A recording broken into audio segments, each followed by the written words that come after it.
Film की शुरुआत ही एक झटके के साथ होती है। थाईलैंड के बैंकॉक के एक मशहूर स्कूल में अचानक खतरनाक ज़ॉम्बी वायरस फैल जाता है।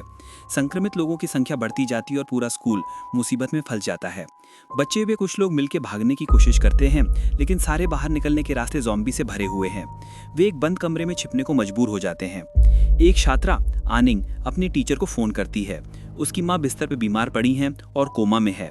ऐसे में वो बाहर नहीं जा सकती। आनिंग स्कूल के बाहर अपने प्रोफेसर से अपनी माँ की देखभाल करने की गुजारिश करती है। इसी बीच बाहर गलियारे में ज़ॉम्बी दरवाजे खिड़कियों पर जोर जोर से पीट रहे हैं। लड़की को फ़ोन काटना पड़ता है। तभी टीवी पर खबर आती है कि सरकार ने बैंकॉक में इमरजेंसी लागू कर दी है। महामारी की शुरुआत आनिंग के स्कूल से ही हुई है।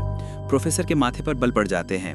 वो चुपचाप बेडरूम में जाते हैं और एक लोहे के डिब्बे में रखी अजीब दवाई को देखते हैं और फिर आनिंग की माँ की तरफ देख के सोच में पड़ जाते हैं। दूसरी तरफ कमरे में छिपे दूसरे बचे हुए लोग दरवाजा बंद करने की कोशिश कर रहे हैं। एक कैप पहनी लड़की याशा माओ समझदारी दिखाती है और कहती है कि ये जगह भी जल्दी ज़ॉम्बी के कब्जे में आ जाएगी। अचानक किसी की नज़र खिड़की के बाहर बालकनी पर पड़ती है और सबको वहां छिपने का सुझाव देता है। स्कूल के मैदान से चीखों की आवाज़ें आ रही हैं। सबका दिल धड़क रहा है। एक लड़का जोंगजे बॉय सामने वाली इमारत की तरफ देखता है और पाता है कि वहाँ भी लोग बालकनी पर छिपे हुए हैं। उनमें से एक उसका जाना पहचाना है। वो तुरंत फ़ोन करता है। आनिंग को पता चलता है कि उसका भाई आनोंग भी उसी इमारत में है। अचानक ऊपर से कोई नीचे गिरता है और सब डर जाते हैं। शांत होने के बाद आजन आनिंग का फ़ोन लेता है और सबको लाइब्रेरी में भागने का सुझाव देता है, क्योंकि वहाँ इन दिनों मरम्मत का काम चल रहा है और शायद वहाँ ज़ॉम्बी ना हो। बालकनी पर मौजूद दोनों समूह सोचते हैं कि लाइब्रेरी ही सबसे सुरक्षित जगह है, क्योंकि कम लोगों का मतलब है कम ज़ॉम्बी। लेकिन वहाँ पहुँचना आसान नहीं है। रास्ता लंबा है और ज़ॉम्बी से बचते हुए जाना है, इसलिए उनकी चाल धीमी है। लंबे बालों वाली जियो मेई बार बार अपने पिता को फ़ोन कर रही है। उसे डर है कि उनके साथ कुछ बुरा ना हो गया हो। याशा माँ उसका फ़ोन छीन लेती है और कहती है कि अभी फ़ोन करना ठीक नहीं है। तभी सबको एहसास होता है कि ज़ॉम्बी ने उन्हें चारों तरफ से घेर लिया है और बालकनी से निकलना मुश्किल है। घुंघराले बालों वाले लड़के जुआनफा के पास एक ब्लूटूथ स्पीकर है। वो सुझाव देता है कि उसे दूसरी इमारत में रख के ज़ॉम्बी का ध्यान भटकाया जाए। सबको ये आइडिया पसंद आता है, लेकिन जब स्पीकर रखने के लिए किसी को जाने की बात आती है तो सब चुप हो जाते हैं। याशा माओ खुद जाने का फैसला करती है। लड़के शर्मिंदा होकर देखते रह जाते हैं, क्योंकि याशा माओ दीवार के सहारे स्पीकर लेके आगे बढ़ती है। सब बेहद तनाव में है।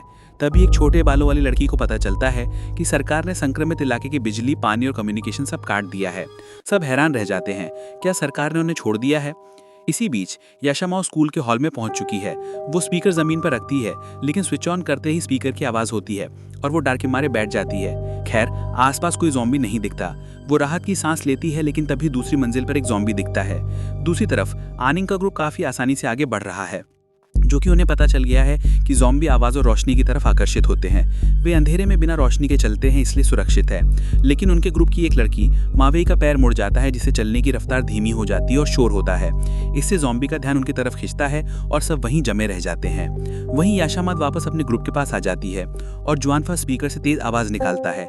आवाज़ सुनते ही सारे ज़ॉम्बी उसी दिशा में भागने लगते हैं। इससे आनिंग के ग्रुप को भी आगे बढ़ने का मौका मिल जाता है।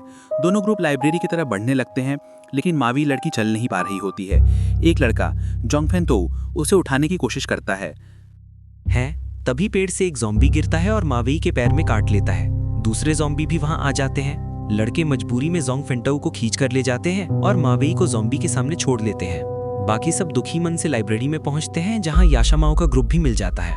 आनिंग और उसका भाई आनोंग आपस में मिलते हैं। बाकी लड़के मिलकर लाइब्रेरी का मुख्य दरवाजा बंद कर देते हैं। आज इनका कहना सही निकलता है। लाइब्रेरी में ज़ॉम्बी नहीं है और यह एक सुरक्षित जगह लगती है। लंबे बालों वाली जियो मेई फिर से अपने पिता को फ़ोन करने की कोशिश करती है, लेकिन अब तो नेटवर्क ही नहीं है। छोटे बालों वाली लड़की सबको याद दिलाती है कि सरकार ने सब कुछ काट दिया है। सबको लगने लगता है कि अब तो वाकई में जीवन मृत्यु का सवाल है। अमीर लड़का आसांग कहता है कि उन्हें यहाँ से निकलने का रास्ता ढूंढना चाहिए, क्योंकि बिना पानी बिजली के वो ज़्यादा दिन नहीं टिक पाएंगे। आजन तुरंत जवाब देता है कि अभी बाहर निकलना मौत को दावत देना है, बेहतर है बचाव दल का इंतजार किया जाए। तभी चश्मा पहने एक लड़का यान जिंगे एक रेडियो लेकर आता है, जो शायद मरम्मत कर्मचारियों का है। रेडियो पर खबर दोहराई जा रही है कि स्कूल के आसपास के इलाके को सेना ने घेर लिया है और आज रात 8:30 पर बिजली पानी काट दिया जाएगा। सरकार बचे हुए लोगों को ऊंची इमारतों पर जाने के लिए कह रही है, जहां दिन में सैनिक हेलीकॉप्टर से बिना संक्रमित लोगों को बचाएंगे। सबके मन में सवाल उठता है, क्या सच में उनका स्कूल ही वायरस की शुरुआत है? आसान लाइब्रेरी की छत पर बने पार्किंग स्थल पर जाने का सुझाव देता है, ताकि वो हेलीकॉप्टर का इंतजार कर सकें। लेकिन आनिंग कहती है कि यह खबर सभी बचे हुए लोगों तक पहुंचानी चाहिए। आसांग इसका विरोध करता है। उसे लगता है कि इससे मुसीबत बढ़ेगी। आजन आनिंग के पक्ष में खड़ा होता है। याशामाथ बोनो की बहस देखती है और कहती है कि ज़ॉम्बी फिल्मों में ऐसी मूर्खता करने वाले ही सबसे पहले मरते हैं। उसकी यह बात सबको चुप जाती है। आनिंग दूसरी मंजिल पर ब्रॉडकास्ट रूम में जाती है और लाउड स्पीकर के जरिए रेडियो वाली खबर को दोहराती है। सबको छत पर इकट्ठा होने के लिए कहती है। वह यह भी कहती है कि जो लोग चाहें वो पहले लाइब्रेरी में आ सकते हैं क्योंकि वह जगह सुरक्षित है। उसके बोलते ही ब्रॉडकास्ट रूम की लाइट चली जाती है, मतलब सरकार ने बिजली काट दी है। रोशनी के आसपास जमा हुए ज़ॉम्बी अंधेरे में छिप जाते हैं। स्कूल में अलग अलग जगहों पर छिपे बचे हुए लोग लाइब्रेरी की तरफ देखते हैं और गुस्से में घूरते हैं। इसी बीच जिस मावई लड़की को ज़ॉम्बी ने काटा था वह अचानक अपनी सफ़ेद आंखें खोलती है और ज़ॉम्बी बनकर उठ खड़ी होती है और दूसरे ज़ॉम्बी के साथ धीरे धीरे आगे बढ़ने लगती है। लाइब्रेरी में जियोमी अभी भी अपने पिता को फ़ोन करने की जिद कर रही है। छोटी बालों वाली लड़की उसे समझाने की कोशिश करती है, लेकिन जियोमी उसे डांट देती है। वह बताती है कि उसके पिता स्कूल के गेट के पास ही एक स्टॉल लगाते हैं और उनके पैर में भी तकलीफ है। फ़ोन न उठाने का मतलब कुछ भी हो सकता है। याशामात कहती है कि अगर उसे अपने पिता की इतनी चिंता है तो खुद जाकर ढूंढे। इस पर छोटे बालों वाली लड़की जियोमी का पक्ष लेती है और दोनों में झगड़ा होने लगता है। आजिन जियोमी को शांत करता है। उसकी इस हल्की सी हरकत पर आनिंग उसकी तरफ देखती है, जबकि आसांग को गुस्सा आ रहा है। तभी आलोंग लड़का दौड़ता हुआ आता है और सबको खिड़की से बाहर देखने को कहता है।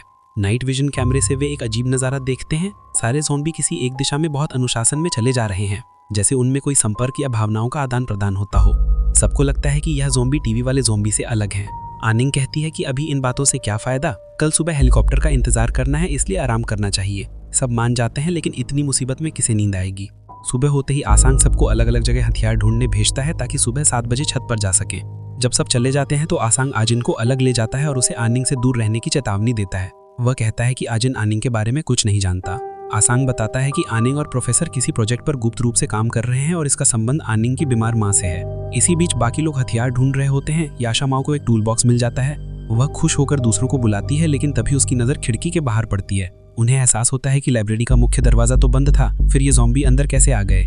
वे हाल की तरफ जाते हैं और एक ज़ॉम्बी को फर्श साफ करते देखते हैं। उन्हें समझ आता है कि ये ज़ॉम्बी तो अपने अपने काम पर आए हैं। उनके पास एक्सेस कार्ड है और वे स्टाफ के रास्ते से आसानी से आ गए। अब उनका रास्ता इन मेहनती ज़ॉम्बी ने रोक दिया है।